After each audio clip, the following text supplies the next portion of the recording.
Holy shit.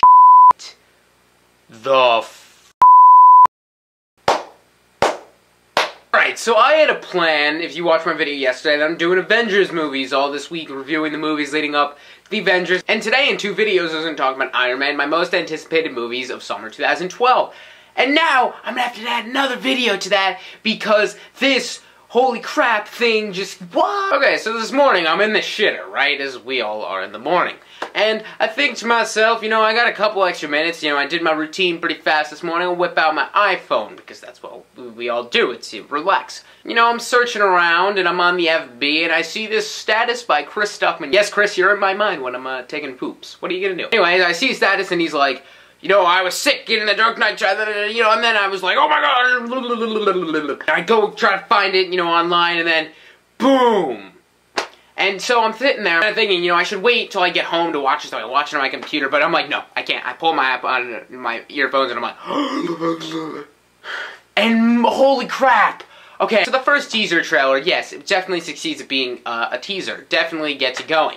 The second, or the prologue, I was slightly disappointed, and I never really made a video about it. And then that second trailer that came along with the prologue, I thought was fantastic. But I still had a lot of concerns.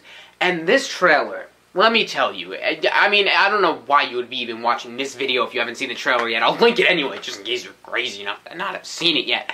This trailer vanquished any doubts that I had about The Dark Knight Rises and reaffirmed every hope that I could have had for this movie for the past 4 years. I'm saying that respective to a lot of different things because every doubt that I had, like even the little things, were gone. Most of them were just like, I hope it's not bad, but that was very little, like, come on, it's not bad. It is just so epic. It starts off all quiet, and then it's like, but more artistic. Like usual for the Chris Nolan trailers, it doesn't show full scenes of dialogue because it doesn't want to show you too much, which I respect. It's voices overlaying. You get establishing shots for what scene the dialogue's coming from, but then it overlays over these other videos, and that's great because you get to see a lot. And the last trailer, we did get to see some of Selena Kyle talking, but pretty much no one was sure about Anne Hathaway playing Catwoman. I mean, I trust Chris Nolan and all, but, I mean, that was a pretty crazy choice. From what I'm seeing here, and I have to say, a lot of the characters in their motives or, good guy, bad guy stuff, I'm actually not sure, because this trailer does throw up some questions, or I could just be, misinterpreting things. But Anne Hathaway was so fantastic in this trailer. Really, they gave her, you get to see a lot more. And I was actually not entirely blown away, but in the sense blown away that I didn't think she was gonna be that good, and she was fantastic. From what I've seen, she was so good. And Bane, you can understand what he's saying. I know Chris Nolan's like, I'm not gonna change the voice, and I don't know if he did, but I could really understand him. Quite clearly, I could hear what he was saying, and, what he was saying was pretty cool, too. So, win-win right there. You get to hear a little bit from Joseph Gordon-Levitt, and you see more of him, which is cool. I think you get to see a little bit of Marion Cotillard. I couldn't tell. I think it was her. I've only watched it, like 10 times so far.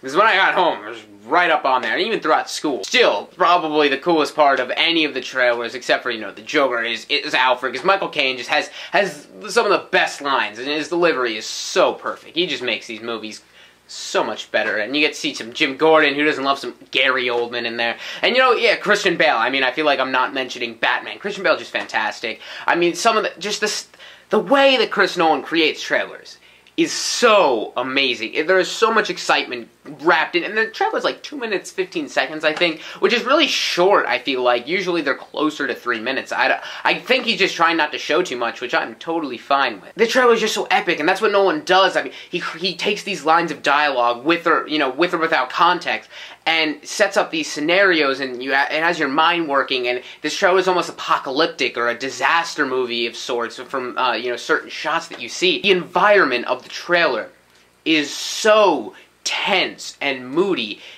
He does such a fantastic job at doing that. I mean, even with the Inception trailers that were also amazing, he is so fantastic at crafting trailers and really getting fans excited. But seriously though, like, I look for to get shivers up my spine and get, you know, all like, damn. What happened during The Dark Knight, like the first time I saw it and every time after that, you know, I get a little shivers because I'm like, this is so epic. The producers of this movie released it on this day, in this week, on purpose, for a reason, because they just want to be like, don't forget about us, right as the Avengers is coming out. Because, you know, my excitement was really high. I mean, I was obviously, because the Avengers coming up, thinking more about this, and this is just, these movies are going to be battling it out, both box office and, you know, in our hearts. I mean, I have a slight leaning towards The Dark Knight, but whatever. Yeah, this summer is going to be so epic, such a great summer movie season, which, making a video about that later, and Iron Man reviews, so there's a lot of videos today, and this week.